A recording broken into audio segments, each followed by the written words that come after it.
بسم اللہ الرحمن الرحیم۔ السلام علیکم ورحمۃ اللہ۔ اربوں خربوں درود و سلام آپ سرکار صلی اللہ علیہ وآلہ وسلم کی پیاری ذات پاک پر، ان کی آل پاک پر اور اہل بیت اطہار پر۔ اللہ کریم ہم سب کی بخشش و مغفرت فرمائے۔ ذی الحج 10 ہجری 7 مارچ 632 عیسوی کو خطبہ حجۃ الوداع آپ سرکار صلی اللہ علیہ وآلہ وسلم نے دیا۔ اس خطبے میں آپ نے کیا فرمایا؟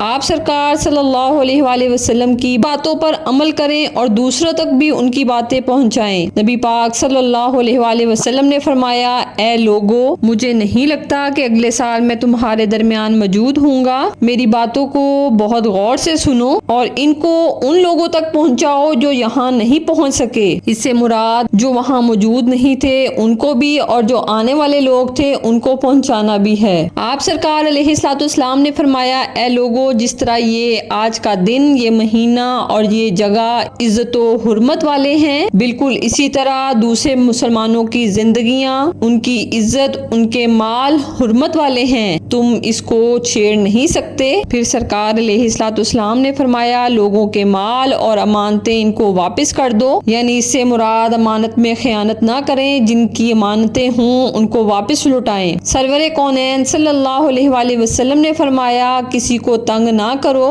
کسی کا نقصان نہ کرو تاکہ تم بھی محفوظ رہو۔ پھر آپ سرکار صلی اللہ علیہ وآلہ وسلم نے فرمایا، تم نے اللہ سے ملنا ہے اور اللہ تم سے تمہارے اعمال کی بابت سوال کرے گا، یعنی کہ جب ہم اللہ کریم سے ملیں گے، جو ہم نے اعمال زندگی میں کیے ہوں گے ان کی بابت ہم سے سوال کیے جائیں گے۔ پھر آپ سرکار صلی اللہ علیہ وآلہ وسلم نے فرمایا، اللہ نے سود کو ختم کر دیا، اس لیے آج سے سارا سود ختم کر دو، معاف کر دو۔ آج بھی امت کے لیے وہی تلقین ہے کہ سود سے گریز کریں، سود گناہ کبیرہ میں ہے۔ ہمارے پیارے محبوب آقا صلی اللہ علیہ وآلہ وسلم نے ہماری رہنمائی کے لیے ہمیں ہر طرح کا پہلو سمجھا دیا۔ پھر سرکار علیہ الصلوۃ والسلام نے فرمایا، تم عورتوں پر حق رکھتے ہو اور وہ تم پر حق رکھتی ہیں، جب وہ اپنے حقوق پورے کر رہی ہیں تم ان کی ساری ذمہ داریاں پوری کرو۔ اس کے بعد آپ سرکار صلی اللہ علیہ وآلہ وسلم نے فرمایا، عورتوں کے بارے میں نرمی کا رویہ قائم رکھو، کیونکہ وہ تمہاری شراکت دار ہیں، یعنی وہ تمہاری پارٹنر ہیں اور بے لوث خدمت گزار رہتی ہیں۔ پھر نبی پاک صلی اللہ علیہ وآلہ وسلم نے اس بات پر زور دیا کہ کبھی زنا کے قریب بھی مت جانا،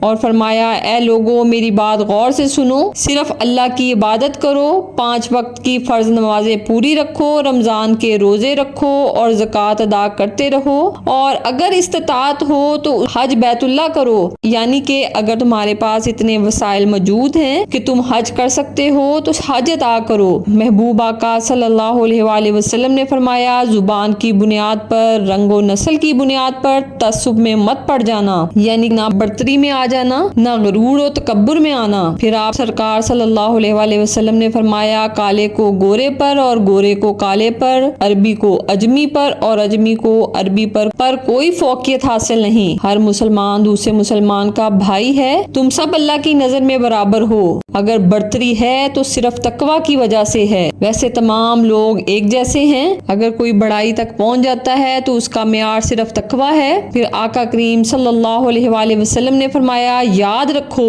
کہ تمہیں ایک دن اللہ کے سامنے اپنے اعمال کی جواب دہی کے لیے حاضر ہونا ہے، خبردار رہو، میرے بعد گمراہ نہ ہو جانا۔ پیارے محبوب آقا صلی اللہ علیہ وآلہ وسلم نے وقت سے پہلے ہی ہم لوگوں کی رہنمائی کے لیے فرما دیا کہ میرے بعد گمراہ نہ ہو جانا، اور انسان جب یہ بات اپنے ذہن میں یاد رکھے کہ اسے ہر عمل کے لیے اللہ کے آگے حاضر ہونا ہے تو ڈیفینیٹلی وہ گناہوں سے بچتا رہے گا۔ پھر سرکار علیہ الصلوۃ والسلام نے فرمایا، یاد رکھنا، میرے بعد کوئی نبی نہیں آنے والا، نہ کوئی نیا دین لایا جائے گا، میری باتیں اچھی طرح سے سمجھ لو۔ جب سرکار علیہ الصلوۃ والسلام نے خطبہ حجۃ الوداع یعنی کہ آخری خطبے میں لوگوں کی رہنمائی کے لیے فرما دیا کہ میرے بعد کوئی نبی نہیں، کلام پاک بھی ہماری رہنمائی کے لیے ہے اور نبی پاک صلی اللہ علیہ وآلہ وسلم کی بتائی ہوئی باتیں بھی، پھر کس بات کا شبہ رہ جاتا ہے کہ آپ سرکار صلی اللہ علیہ وآلہ وسلم کے بعد کوئی نبی ہو سکتا ہے؟ ایون آپ صلی اللہ علیہ وآلہ وسلم نے فرما دیا تھا، اگر میرے بعد بعد کوئی نبی ہوتا تو خطاب کا بیٹا عمر ہوتا،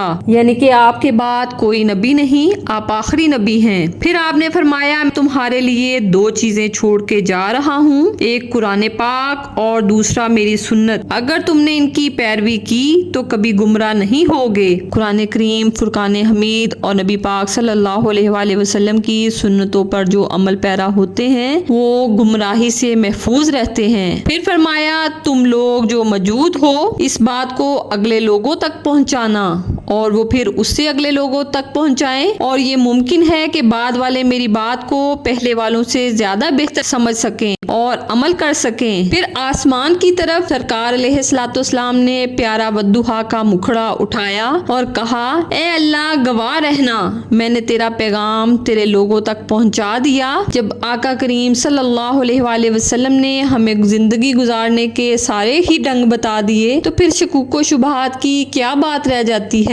ان باتوں پر عمل کریں اور دوسروں تک بھی یہ پہنچائیں۔ اللہ تعالی ہمیں ان لوگوں میں شامل کرے جو اس پیغام کو سنیں اور اس پر عمل کرنے والے بنیں اور آگے دوسروں تک پھیلانے والے بنیں۔ اس لیے میری اس ویڈیو کو میکسیمم دوسروں تک پہنچائیں، دوسروں کے ساتھ شیئر کریں۔ کوئی ایک بندہ بھی کسی ایک پوائنٹ پر عمل کرے تو آپ کے لیے بھی یہ بات صدقہ جاریہ ہوگی۔ اللہ ہم سب کو اس دنیا میں نبی رحمت کی محبت اور سنت عطا کرے اور آخرت میں جنت الفردوس میں اپنے پیارے نبی صلی اللہ علیہ وآلہ وسلم کے ساتھ اکٹھا کرے۔ آمین۔ جزاک اللہ الخیر۔